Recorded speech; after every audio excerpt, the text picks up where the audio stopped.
കർഷകനും മടിയനായ 5 മക്കളും. ഒരിക്കൽ ഒരു ചെറിയ ഗ്രാമത്തിൽ രാമു എന്ന പേരുള്ള ഒരു കഠിനാധ്വാനിയായ കർഷകൻ ജീവിച്ചിരുന്നു. അദ്ദേഹത്തിന് 5 മക്കളുണ്ടായിരുന്നു. പക്ഷേ അവർ എല്ലാവരും വളരെ മടിയന്മാരായിരുന്നു. ഉറങ്ങാനും കളിക്കാനും സംസാരിക്കാനും അവർക്ക് ഇഷ്ടമായിരുന്നു, പക്ഷേ അച്ഛനെ കൃഷിയിടത്തിൽ സഹായിക്കാൻ അവർ ഒരിക്കലും തയ്യാറായിരുന്നില്ല. ഓരോ ദിവസവും കനത്ത ചൂടിൽ അച്ഛൻ വയലിൽ കഷ്ടപ്പെട്ടു. നിലം ഉഴുതും വിളകൾ വളർത്തിയും അദ്ദേഹം ജോലി ചെയ്തു. കർഷകൻ പലപ്പോഴും മക്കളോട് പറഞ്ഞു, വയലിലേക്ക് വന്ന് എന്നെ സഹായിക്കൂ.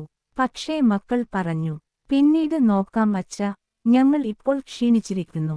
ഇത് കണ്ട കർഷകൻ വളരെ ആശങ്കപ്പെട്ടു. കർഷകൻ ചിന്തിച്ചു, ഞാൻ ഇല്ലാതായാൽ എന്റെ മക്കൾ എന്തു ചെയ്യും? ഒരു ദിവസം കർഷകനു വയ്യാതായി. അവൻ തന്റെ 5 മക്കളെയും വിളിച്ചു ഒരു രഹസ്യം പറഞ്ഞു. എന്റെ മക്കളെ, നമ്മുടെ വയലിൽ എവിടെയോ ഒരു നിധി ഒളിപ്പിച്ചിരിക്കുന്നു. ഞാൻ മരിച്ച ശേഷം നിങ്ങൾ മുഴുവൻ വയലും കുഴിച്ചാൽ അത് കണ്ടെത്താം. കുറച്ച് ദിവസങ്ങൾക്ക് ശേഷം കർഷകൻ മരിച്ചു. നിധി കണ്ടെത്താനുള്ള ആവേശത്തിൽ അടുത്ത ദിവസം തന്നെ 5 മക്കളും ഉപകരണങ്ങളുമായി വയലിലേക്ക് പോയി. അവർ മുഴുവൻ വയലും കുഴിച്ചു. രാവിലെ മുതൽ വൈകുന്നേരം വരെ അവർ കഷ്ടപ്പെട്ടു. പക്ഷേ നിധി അവർക്കൊന്നും കണ്ടെത്താനായില്ല. അവസാനം അവർ വളരെ നിരാശരായി. അപ്പോൾ ഒരു ബുദ്ധിമാനായ അയൽക്കാരൻ അവരെ കണ്ടു പറഞ്ഞു, നിങ്ങൾ ഇതിനകം വയൽ കുഴിച്ചിട്ടുണ്ടല്ലോ, ഇനി ഇവിടെ വിത്തുകൾ വിതച്ച് കൃഷി ചെയ്യൂ.